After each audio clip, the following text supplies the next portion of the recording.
This video is sponsored by Tokyo Treat and Sakura Co. More on them a little later. The very first character ever in Genshin Impact is getting another rerun. On release, Venti was by far the most broken character in the game, completely trivializing every single piece of content with his crazy tornado burst. But over time, Hoyo got wise and started creating more and more enemies that wouldn't be affected by his incredible abilities. And due to his limited use case outside of grouping mobs, he more or less fell off as a popular pick in harder content. Despite this, he is an extremely potent comfort pick that can make new players and veterans alike have a much more enjoyable time with the game, and isn't that why we all play? Welcome to Jello Impact, where we build and test every single character to help you decide who you want to wish for and build. Tokyo Treat delivers the most premium Japanese snacks and candies to your door monthly. From the salty, sour to the sweet, discover limited edition Japanese treats that you won't find anywhere else. It was such a treat for my wife and I to enjoy these snacks together. Everything in it were things that I had never tried before, such as the delicious sweet potato Kit Kat, which is a traditional fall flavor in Japan, and things that reminded my wife when she herself lived in Japan, such as the Palinki Mentaiko corn snacks, which have a light mentaiko or pickled pollock roll flavor with just a hint of spicy. The box has a ton of snacks and lasted us multiple TV nights. We really loved the Tohoto caramel corn puffs,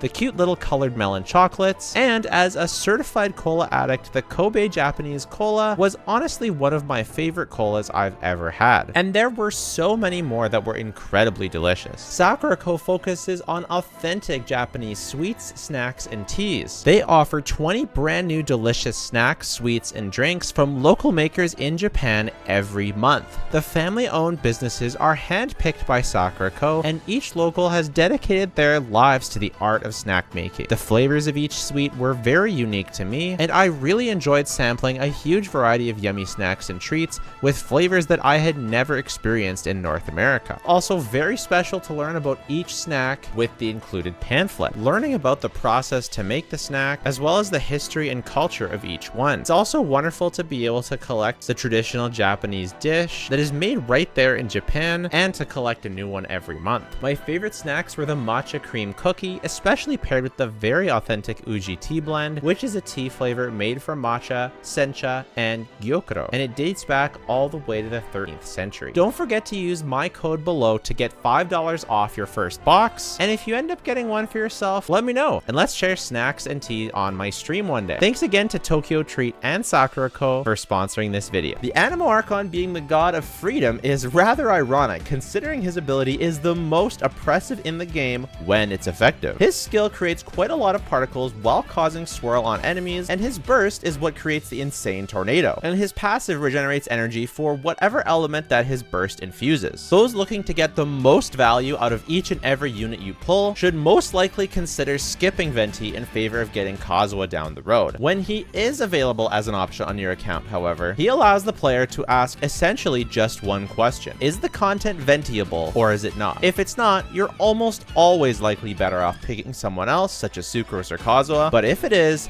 he is the very best character in the entire game.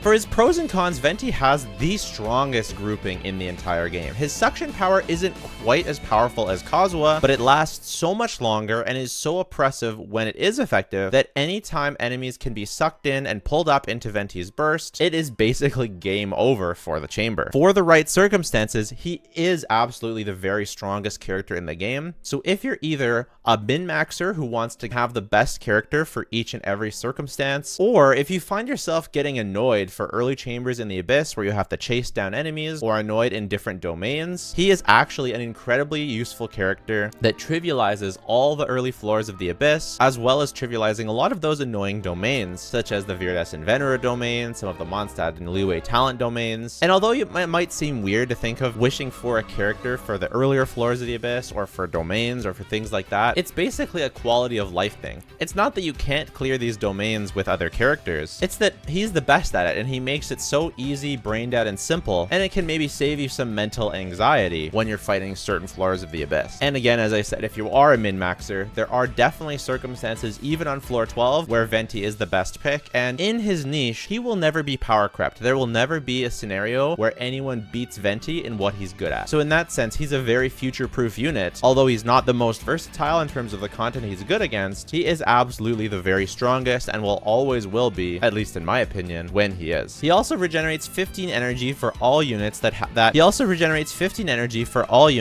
the elemental type that his burst swirls, which is actually quite a lot. For comparison, Raiden will usually generate 22 to 25 energy, so Venti's 15 is no slouch. Granted, Raiden is more synergistic with characters that need their energy recharged for the most part, although something like regenerating 15 energy for someone like Ayaka or Ganyu is actually very relevant for Venti here. He holds the Viridescent Venerer set, which is still one of the most broken artifact sets in the game. He can build Elemental Mastery or Crit, giving him a little bit more build versatility, and he can still function against somewhat groupable enemies, such as Abyss Lectors, Serpent Knights, or the samurai dudes. They don't get sucked up all the way into the air with Venti, but he still pulls them close enough that it's still valuable to have him on your team for those enemies. And if you have to run him against single target enemies, it's not like he's completely dead weight. He still has Viridescent Venerer and the energy refund, and if you do build him on crit, he does do some damage. So it's definitely never the optimal choice for single target, obviously, but if you happen to bring him against a chamber that maybe has two good chambers for Venti and then one that's single target,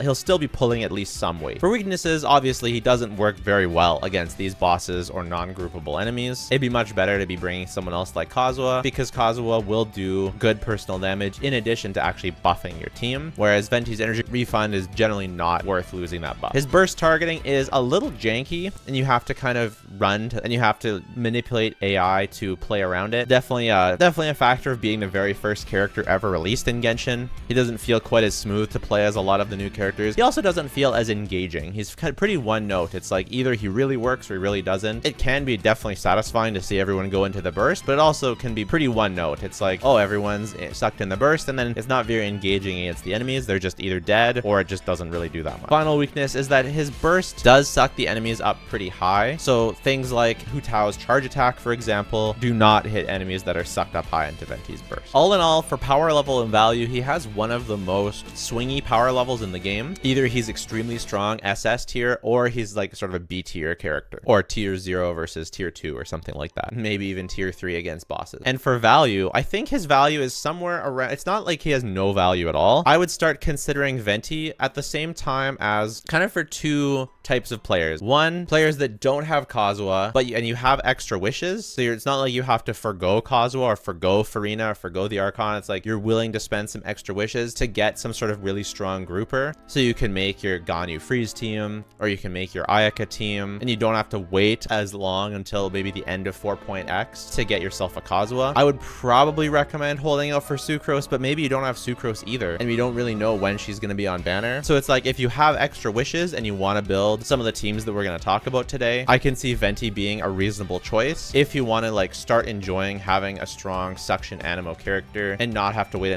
all the way until the end of 4.x to get an Animo character. It feels a little bad because if you're in that scenario, when you do get Kazuha, unless you really like Venti, you're probably going to use him a lot less, but it could still be worth it for your enjoyment of the game. The other person I'd recommend Venti to is if you're at the point where your teams are all built out, you have your favorite characters, you have your best teams for your favorite characters, and Venti is something like, he's kind of similar to a 5-star weapon. He's going to be like a luxury enhancement to your account, still valuable, still someone you'll get use out of, but definitely more fringe. And I think that both of these are very solid times to go for Venti. The person I would not recommend Venti for is the person who is kind of stuck on Primo Gems. Like if you're on the fence at all and you're like, oh, I really want, Raiden, I really want Farina, I really want Kazuha when he comes back, I really want so-and-so, and there's a ton of characters that you still want and they're coming up soon. If you want to know if they're coming up soon, by the way, check out my when will every character get rerun or release. I made the prediction video and it seems I'm being pretty accurate so far. But if there's a lot of characters coming out soon or rerunning soon that you're wanting, then I would definitely make sure you skip Venti, save your Primo. Venti actually has a lot of teams. He's a very flexible character. I think the most common team that he's played on is the Morgana team, which is going to be Ganyu. Usually you'll want Mona if you have her, but Kokomi is going to work very well too. A second cryo character, either Rosaria or Shenhe. I think in this scenario, both are very good options. I think Rosaria might, if you're very highly invested, might be just as good as Shenhe, especially I think it somewhat depends on how invested your Ganyu is, because the way that Shenhe's quills don't work as well in AoEs like they do in single target, and so you're losing some value from Shenhe, especially since you're obviously not using Venti in single target. So either one you want to use in this slot is fine, and obviously the last slot's going to be Venti. This is a team that's going to be the very best team in the game when it works, because Venti is just so broken and he combos really well with Ganyu. Ganyu has something called quadratic scaling, so her icicles hit multiple enemies multiple times while they're in Venti's burst, and so you get basically extra value from each of Ganyu's hits. This also does actually really combo well with Ayato. This is one of my favorite things that I'm most looking forward to, because Ayato's burst also has quadratic scaling, so comboing them up together is going to be really satisfying and fun. You want to build Ayato more focused on energy recharge, maybe even Favonius Ayato on this team, to make sure you always have his burst on cooldown. Aggravate is another great team for Venti, and a lot of people underestimate his synergy with Kazuha, because it's not like Kazuha's grouping is so good that you never need to switch back into him and you don't wish you had more grouping. You kind of always wish you had more grouping, and so when you can group them both together, they kind of cover each other's weaknesses, because they're both different in slightly different grouping scenarios. So when you've got some slightly heavier enemies, then Kazuha can help more. When you have those looser enemies that are further away, Venti will help more. And so it's very, very valuable to have both of them on your team, because you're going to want to build them both on EM so that they can both proc tons of aggravates. Actually, I guess you could still build crit, because crit aggravate scales off of crit as well, so you could still build crit Venti. But this is a really cool team and very, very fun. And one of the nice things about Venti is that you've noticed that you haven't really needed a healer on these two, and that's because if Venti is working properly, enemies are basically incapacitated. They can't act. And so you much easier can get away without a healer when you're running Venti than on most teams. Electrocharge is another time you can run Venti. I've got both Kokomi and Ayato here. You want to go for either one of those two, and then Beta Official for the other two. As usual, when Venti's working really well, it'll be the best Electrocharge team in the game, and when he's not working as well, it'll be subpar compared to some sort of Sucrose or other type of Electrocharge. A very cool team archetype that you can do is an Anemo damage team. So normally you build Venti on EM, but on a team like this, you can build him with crit, especially when you have C6 Pharos on. I know not everyone does, but it's something you can do if you have her. And you use either Zhao or Wanderer or even Heizo in that final slot, and then you have Bennett to buff Wanderer. And so the amazing grouping from Venti allows you much more easily to get away without a defensive option for Wanderer, and you don't have to be dodging as much. And then just doubling up on that Farazan synergy is just so good. And Venti on a crit build is actually really, really good here. You can even do wacky things like put Kazuha on this slot as well. And so you can put Kazuha on a crit build, Venti on a crit build, and then have Farazan. Not the most accessible free-to-play team that you can do, but definitely a good one nonetheless. He has great synergy with pyro units. Klee's charge attacks hit within the burst, as well as her skills. So Klee's a great unit to pair with her. Dea can be paired with him. So can Diluc. And people like to use Yoimiya with Venti as well to compensate for Yoimiya's lack of AoE. Yoimiya doesn't really have AoE, so it's mostly Venti doing the heavy lifting in this team. But still something you can do nonetheless. You can either do Vape Diluc teams or you can do Mono Pyro. These are more teams where if Venti's working, it's going to be amazing. If he's not working that well, it's going to feel kind of lackluster. I also made this little cheat sheet. So we've got Freeze, Aggravate, Electrocharge, Hyper, Mono Pyro. Let me just shrink myself here. Burning, Albedo. So funny thing about Albedo is that he also has pseudo quadratic scaling, just like Ganyu and Ayato. So his skill actually hits multiple times within the burst to each enemy. So that's pretty funny. So does Child.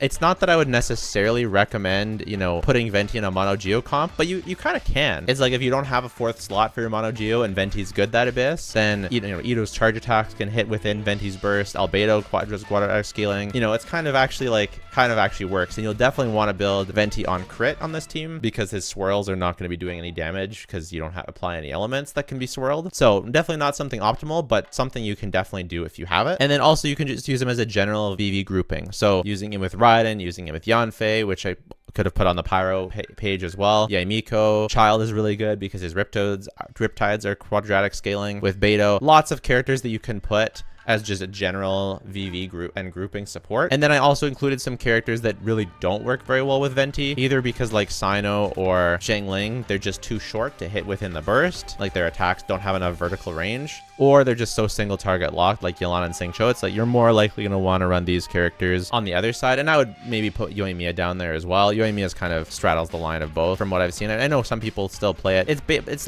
like you can't, it's not like you can't use Xingqiu and Yelan, because Yoimiya is kind of a lot like them. It's like Venti will still do so much damage that it'll be fine, but it's just you're not really taking advantage of your teams properly. The other reason Xingqiu and Yelan are not as good is because you really don't want to infuse with Hydro, because you'll actually get less swirls with Hydro than with other elements, so you'll actually get less damage from Venti.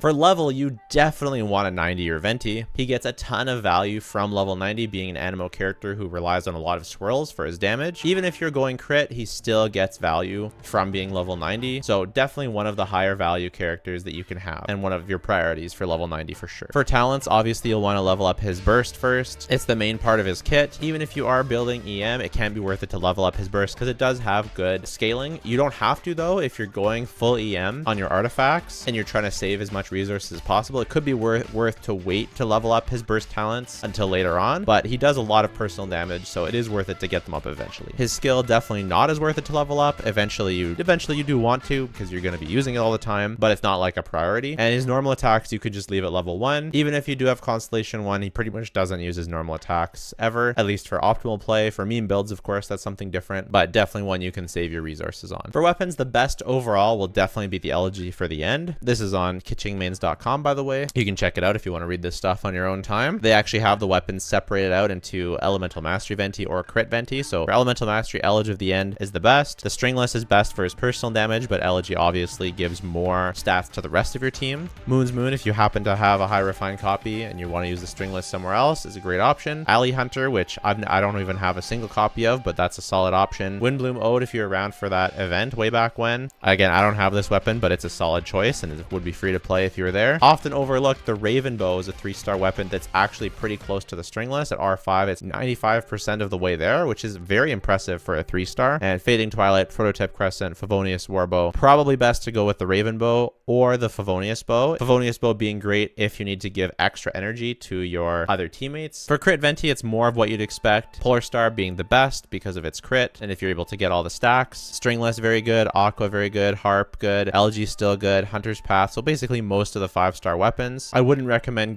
getting Blackcliff from the Star Glitter shop. It's very outdated. There's a lot of better options. Mostly you just want to go for the Stringless, Elegy if you have it, or Fav if you need the energy. For artifacts, obviously Viridescent Inventor is going to be the most obvious choice. If you don't have another Viridescent Inventor on the team and you are going to be swirling some sort of element, so basically anything but Mono Geo, or if you're for some reason using him with a Dendro main team like Alhaitham or something, then you'll always want to go for Viridescent Inventor. If someone else is using Viridescent Inventor, so you're using him with a Farzan or with a Kazuha, then something like Emblem can be very good for his personal damage. Something like Instructor if you're doing lots of reactions, or some sort of two-piece can all be good options. I think we have a couple different Animo damage 2-pieces at this point, so 2-piece Viridescent Inventor, 2-piece Desert Pavilion. For main stats, most of the time you'll want to be going EM. That way you can maximize his swirl damage. You definitely want to prioritize getting energy recharge substats. He doesn't need a ton because he does get a lot of particles from his skill and his energy refund, and he also has an energy recharge ascension stat. And it also depends on whether you can use 2 skills or 1 skill. You may need up to 200% energy recharge, which you can definitely get from substats, and you might need as little as 165. But the other thing to consider is that if you're using him in ventiable content, you are going to be killing enemies, so then they're going to be dropping energy particles, and so that'll lower your requirements even further. Best thing to do is test it out yourself. You can always go Fav if you need more energy while you're waiting to get those nice energy recharge substats. The other option, of course, is to go for crit, so that would be attack percent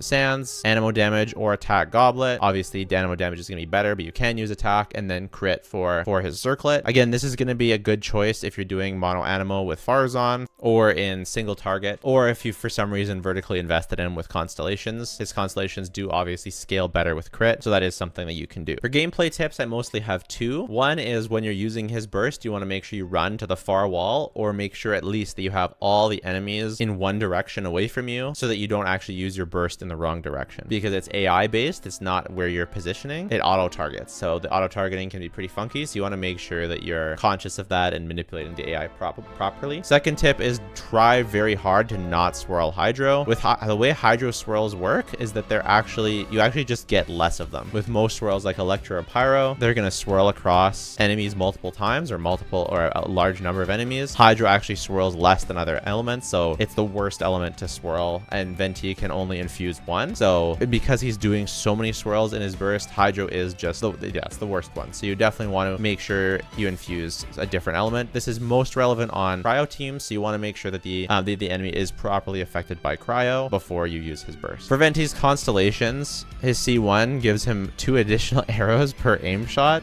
It's a really bad constellation unless you're doing a meme build. Definitely don't recommend C1. His C2 is kind of nice. It decreases animal res, so if you're using it, this is probably best used as part of that Farazan team comp. Farazan already does this, and kind of does it better than him at C6, so it's not like a high priority to get to, but it is going to be a DPS increase, and the more animo damage characters you have on your team, the more value you're going to get out of it. Leveling up his burst is going to be a nice increase to his personal damage. When Venti gets energy, he receives extra animo damage bonus, again solid for his damage. C5 leveling up his skill, just going to be more damage, and then his burst and more animo res decrease, and also further res decrease to whatever element you end up infusing. So a bunch of them are pretty solid. The more constellations you have, the more you want to go for crit Venti. I definitely don't recommend going for constellations. They're all pretty low value compared to most of the new constellations we have these days, but if he is your favorite character, then there you go. I'd much more recommend getting him the elegy for the end if you want to maximize his team contribution rather than going for any constellations. Just leave him at C0. He's perfectly oppressive at C0, and none of them help him that much where he struggles, so it's better to just leave him at C0 for most people.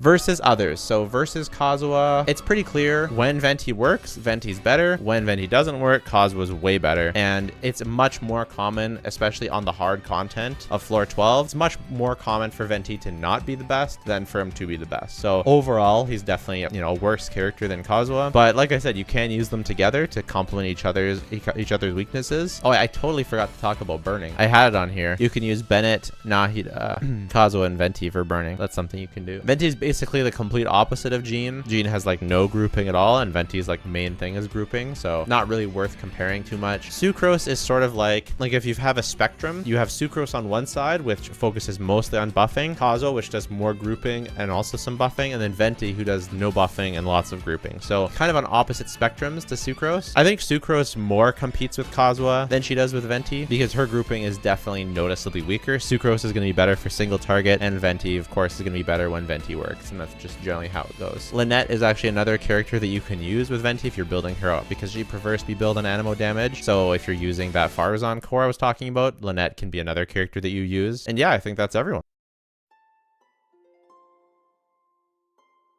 For future prospects, it seems that Hoyoverse is obviously they're very aware of Venti and they make sure that no Abyss is too good for Venti until of course it's Venti's rerun. There's probably 2 to maybe 1 to 2, I would say about 2 Abysses a year that are really, really good for Venti, and that's about it. Maybe there's 3, and we're talking about floor 12, and usually he's at least usable on one of the 2 sides. His future prospects, it doesn't depend on if future characters synergize with him. It's more dependent on whether the future enemies that they create work with him or can be destroyed by him. He's not so great against a lot of the constructs, and they've done a lot of constructs enemies recently, but he is pretty good against these types of Fatui enemies or against other kind of groupable enemies. They've kind of been like making a bunch of enemies that don't get fully sucked up by him and don't get completely incapacitated, but they are still affected by him. Wow, these enemies are so cool. And I think that's sort of the sweet spot that we want, like more enemies like this, that they do get sucked up, but they don't get incapacitated. And I think it's pretty likely that in the future we'll see more and more of the same bosses that he doesn't work with, enemies that he does suck up, and enemies that he kind of sucks up. For overworld and aesthetic, he's pretty darn good in the overworld. He's better for domains and stuff like that and early floors of the abyss, but he's still good for the overworld. He's good for exploration with his hold E, which makes that air current. Still not as good as Kazuha or Yelan or Wanderer for the overworld, but a solid choice nonetheless. And for aesthetic, I think it's nice. I like him. I think he's very fitting for his personality and for the story and the lore behind him. So I'm a fan. I think it's definitely one of the more simple designs, but simple is good. If you enjoyed the video, please consider subscribing. Let me know if you're going to be pulling for Venti. We're almost at 20K. Thank you so much. Your support and subscribing allows me to do this full time. Really, really appreciate it. If you want to join a great community or if you have other further questions, feel free to join our Discord.